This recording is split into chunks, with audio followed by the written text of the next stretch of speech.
स्वाधीनतार 79 वर्ष पर भी डाक्तरखाना आलुओ संजोग नहीं। एभली घटना आम देखा पाइबा ढेंकानाल जिला भुवन ब्लॉक भूषल पंचायतर किंगोल असुरबंध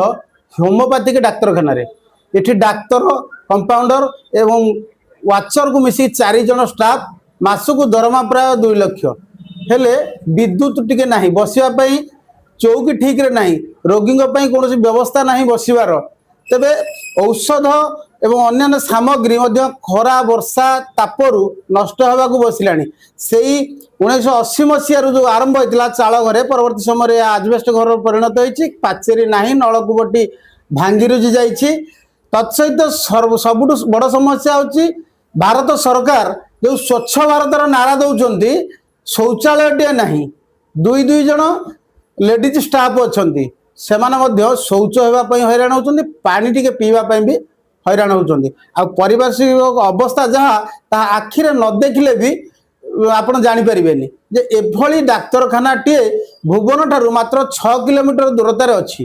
तबे निश्चित भाव में आम वर्तमान सरकार को स्थानीय बासिंदा अनुरोध कर किभली ये डाक्तरखाना अन्यत्र स्थानांतर करा जाई नूतन बिल्डिंग करा जाऊ और विद्युत संयोग करा जाऊ जहाँ फल कि रोगी डाक्तर एवं स्टाफ समस्ते उपकृत हेबे। ढेंकानाल भये